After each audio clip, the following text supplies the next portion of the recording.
So I spent my last 2 days in Salem and got some dank, went to the beach. This is my first time at the beach with my mastectomy, so I was excited to show off my boobies.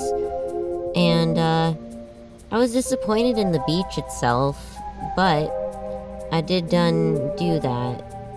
As I'm recording this, it is now 3 days later, and I am viscerally sad compared to 2 days earlier. I think I trauma bonded too far, and now I'm back to the point of no return, in which all the traumas are definitely becoming more and more real as I remember them, including this very synthetic beach full of, we'll get to that. But I'm experiencing a great sadness for the things that are experienced here. Taking it personally, I do recall being commodified specifically in Salem, and I think it's a very common issue. Hearing people drive by saying your CP days are over, and I laugh because I'm like, I'm 30, it's been over for like 20 years, bro.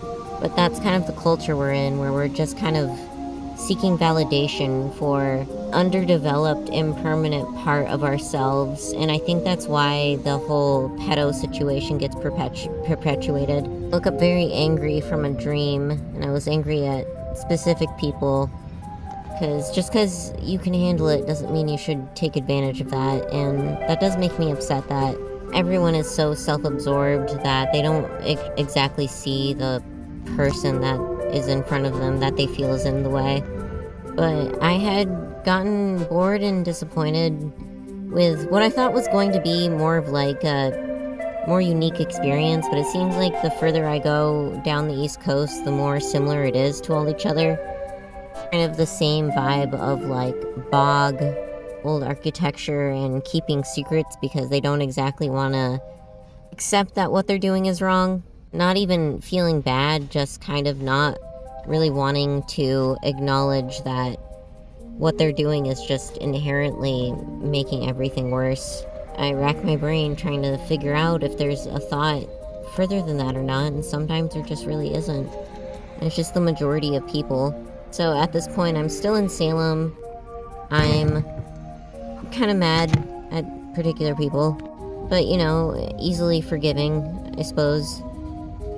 But I immediately get bored, realize I don't know what I'm doing here, and I need to head westward as I am supposed to. So I go out, camp on the edge of Mass in another Walmart parking lot. But oh, the horrors of the next day are to come, as I am parked at Dino State Park in Connecticut, where some trauma that really, really hit me emotionally that I didn't expect. To the point where I really feel like, wow, no, I really didn't have a good childhood. Few pleasures in life that you receive for me and for particular friends of mine. Something dazzling is like special interests, and for us we're dinosaurs, kind of ends up being the reality that they were meant to dazzle and gaslight us, similar to a sensation of love bombing, giving you enough information to make you wonder, but not enough to make you understand. And it's very easy to be a smart autistic kid with a special interest to just kind of keep thinking about the things that make more sense to you outside of yourself, maybe even more empathetic. The snake, its behavior, wanting to escape this box, and things stationary, never really understanding why it's just sitting there.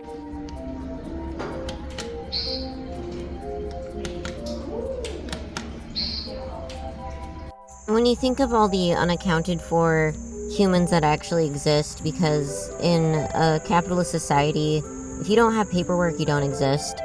But truthfully, you can easily breed, abduct, or even just remove all the paperwork from a single person, and suddenly that person doesn't exist. And if they don't come back, they're disposable. No one else would really think about that. And suddenly, the person just isn't real. There's nothing except the vague memories that maybe you have when that person lived, in your town, maybe? Maybe they were your son, your daughter, your granddaughter. But it's all just kind of invisible anyways, because regardless, that person was disposable to you. And I definitely came to that conclusion today when I was walking through a place that I had remembered very much enjoying, and then remembering the nostalgic memories were just a ruse for the truth that was, we were trafficked there. And dinosaurs are ruined for me. And I'm sad about that. I'm more sad about the idea that, you know, I want everyone to slide down that sewer slide. Because they ruined dinosaurs. They ruined dinosaurs for us. I will never, ever forgive you for making me love something so deeply that was only meant to lure me into a trap of absolute abusive behavior, stuck permanently with me, with my friends. And then we abused each other, and we had to get hardcore therapy, and I will never forgive you, and that is why you're in hell. And I don't care if you don't remember me. We remember you, mother heckers. Anyways.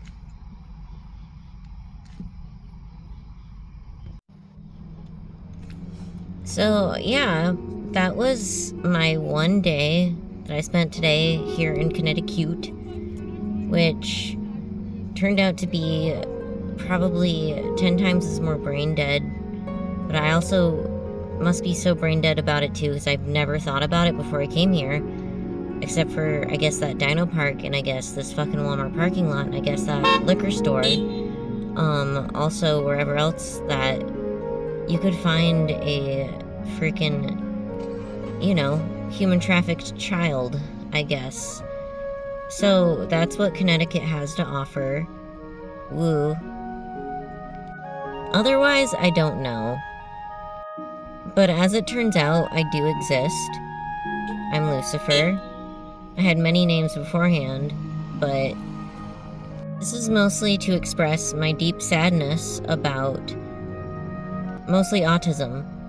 You're basically born with a personality, and if your child is basically hyper-focusing on a certain subject, or they're refusing to speak to you a certain way, and, you know, not to dismiss your own victimization or whatever, but, like, you can't just forget and then say, oh, it didn't happen, because it still happened.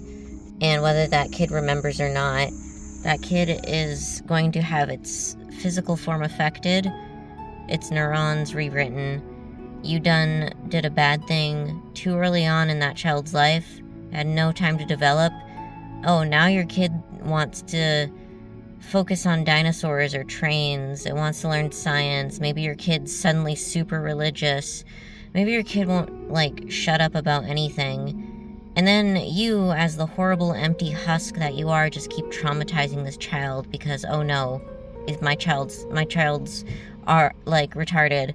I already messed up. I guess I might as well do whatever I want to it. And yes, that is their mentality.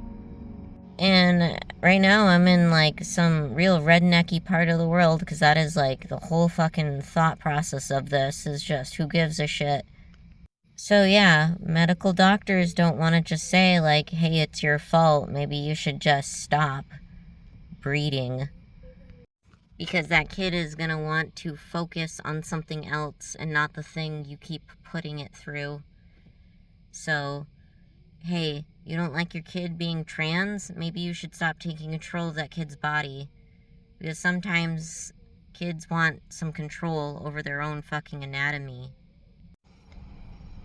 I do believe it's exasperated by the trauma given. And I will go into the fact that the medical community is hiding it because everyone is perpetuators. And we don't want to make parents feel bad. even though, as I'm discovering, most are very open about being pedophiles. And they don't realize they're basically R-wording their kids by doing this behavior, and they don't even care that they're basically the scum of the earth making their own children more scum of the earth. And that's pretty much, you know, excuse for eradication if you're going to be a parasite. Like, let's be honest. And that's why they keep poisoning your water with shit. That's why they keep perpetuating addictive behaviors. That's why they keep pushing painkillers in hospitals. That's why they keep pushing the worst food imaginable. You know, it's all subtle little details that your instant gratification grabbing brain are going to instantly gravitate towards to kill you faster. And like I said, I don't care, but the people who do. And if you don't, then you don't care. You basically used every tool in the toolbox to get specifically us to forget. And we're adults now, and we remember. So, we're gonna take our world back, and that's just it. So, specifically, I guess I met, one of my first, I don't know, quote-unquote boyfriends at this particular park, and we were frequently put through the stuff there. Even utilization of the archived goods, you know, the fossils themselves, and just left in the woods because they could. And so,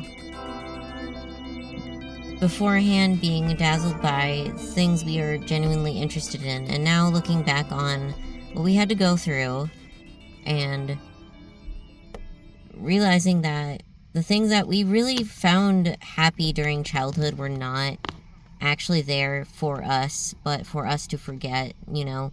And I'm gonna go there, but you got reruns on a specific channel of a specific show, to the extent that to this day older ones of us are wondering, how did this network become just reruns of this show? How did this show become so brain-numbingly bad, and they just won't cancel it, they just won't end it? Well, there's a very specific linear reason, and it has everything to do with pedophilia and making you forget about what's happening. And so, childhood is ruined. You're welcome.